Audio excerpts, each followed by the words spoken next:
אהלן. שלום, שלום. תודה שבאת לפטריוטים. תודה. מה, אתה עושה עבודה מדהימה ברשתות. מה יש לך להגיד בערב הזה? אני חייב להגיד לך שהיום הספציפי הזה, אני אישית קצת נשברתי. במשך 2.5 שבועות אני רואה זוועות. חלק מהם אני מפרסם, כי אני רוצה שהעולם יראה את הזוועות האלו. אבל היום הגעתי למסיבת העיתונאים של דובר צה"ל, לתקשורת הזרה. ובמשך 43 דקות צפינו בחומרים שחלק גדול מהם עוד לא פרסמו בשום מקום, לא ברשתות החברתיות ולא בתקשורת.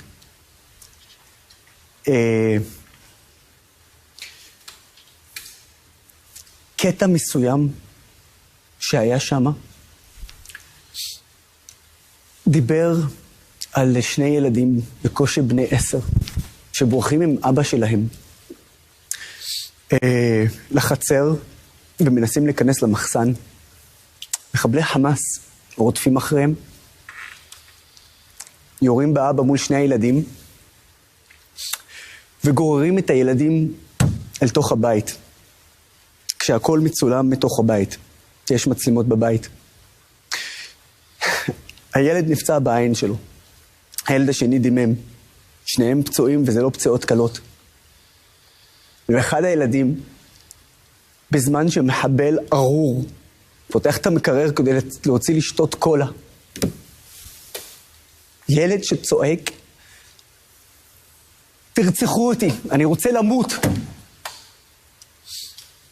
איך ילד בן 10 צריך להגיד את המילים האלו? אם מישהו במדינה יש לו תוכניות אחרות חוץ מלהשמיד את חמאס,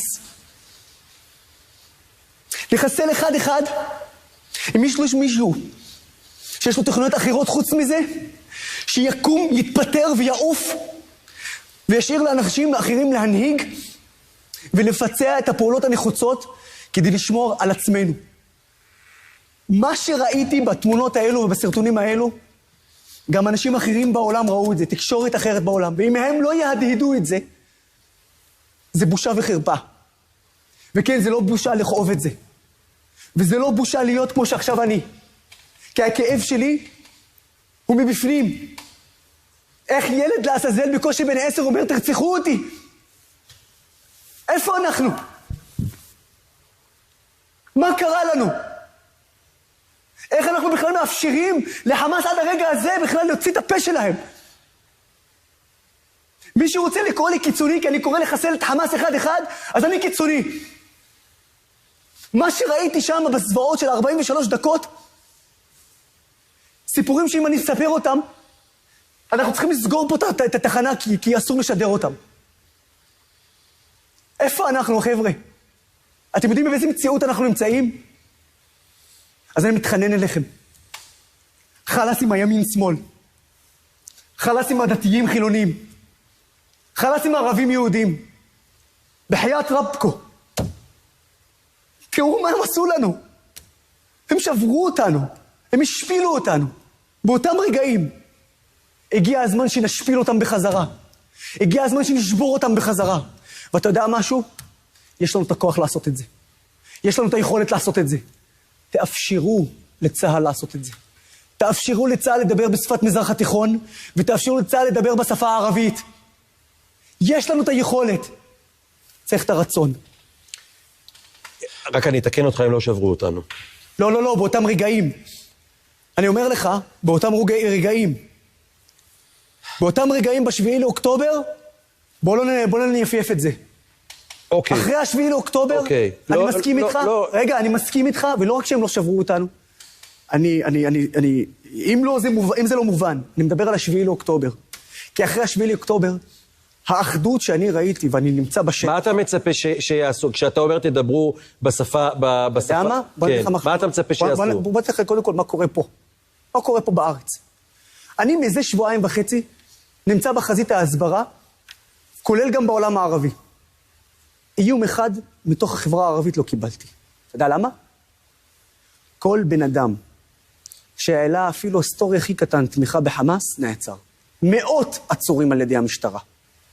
בפעם הראשונה ששרפו חנות בטייבה, חנות אופניים, של למה שרפו אותה?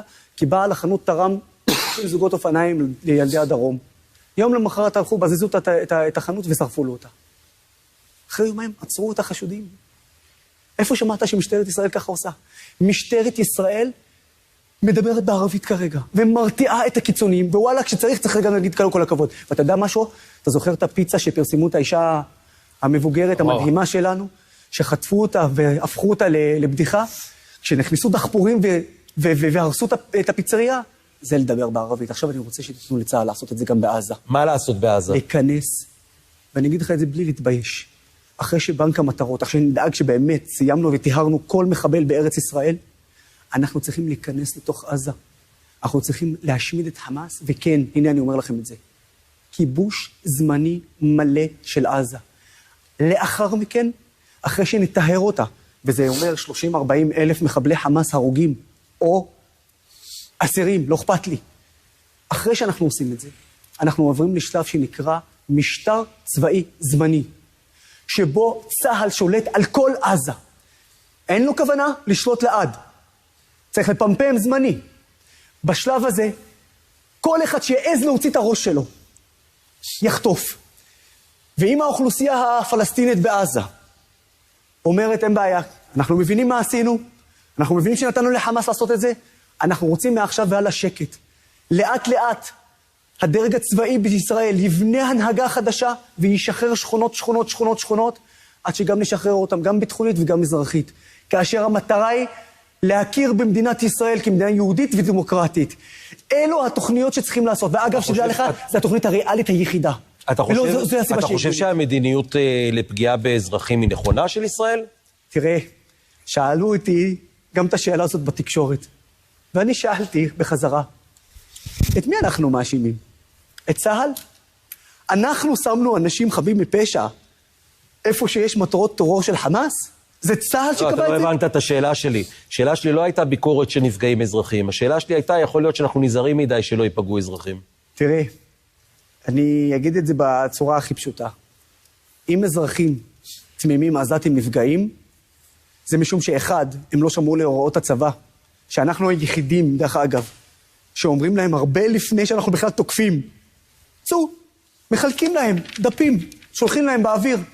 צאו, יש לכם הזדמנות לצאת. אם הם לא יצאים, ואם חמאס מכריח אותם להישאר, איך זה אחריות שלנו? ויש לי שאלה נוספת.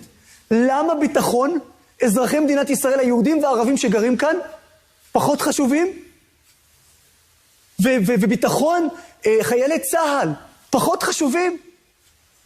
חמאס אחראי. ואם צה"ל צריך לבצע פעולות שכדי להשמיד את חמאס... מה גם ביהודה ושומרון, אגב? אתה חושב שצריך לשנות מדיניות ביהודה ושומרון? אני חושב שאנחנו כבר רואים את זה, דרך אגב. בטח. אנחנו גם רואים את זה. בהפצצת המסגד. אגב, בואו נדבר על זה. כי זה היה סוג של פיגוע הסברתי. אבל פתאום, אני מקבל את הנתונים, ואתה רואה את המנהרות, ואתה רואה את האמל"ח ששמו למטה, ואתה מבין שזה שינוי גישה. אתה מפציץ פה מסגד שהחמאס השתמשו בכתרו, ואתם רוצים לשמוע משהו? בעולם הערבי, שהתפרסמו אחר כך כל הסרטוני ההסברה, גם של חלק בתקשורת הערבית, פתאום העולם הערבי אומר לך, רגע, ככה חמאס משתמשים בבית תפילה? וואלה, זה נגד... זה קורה בכל המלחמות בעולם הערבי. תשמע, אני מכיר אותך, אני חושב שאתה באמת אחד האנשים שצריך להוקיר אותם על העבודה שלהם. אני יכול לשאול אותך שאלה טיפה קשה, שמעניינת אותי. למה יש רק יוסף חדד אחד? נכון, יש... לא. נכון, יש... למה יש פחות מ10? בוא, אני אענה לך. בוא תקשיב. ראשית, מאז שהתחלנו את המלחמה, ומאז שאני נמצא קצת יותר בפרונט ובתקשורת, יש עלייה של בין 40-50% בהתנדבות לעמותה אצלי, שאני עמותה ערבית ישראלית.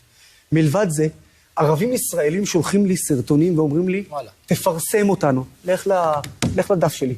תראה את תאמר. דבר איתי סתם כמויות, שאני אבין, זה יעודד אותי. לך לתאמר. אני מבחינת לדבר, זה עשרות. עכשיו, אתה אומר, רגע, אבל זה עשרות מ2 מיליון. אבל מה שאתה לא מבין, זה שעדיין בתוך החברה הערבית הישראלית, מבחינת לדבר בקול רם, יש פחד מטורף מאותם מיעוט קיצוני אלים, שאני חוויתי עליו במשך שנים. אבל אתה יודע מה הדבר העוד יותר מטורף? ביום שבת, ב7 לאוקטובר, אני קיבלתי שיחה מאחד שכל הזמן איים עליי.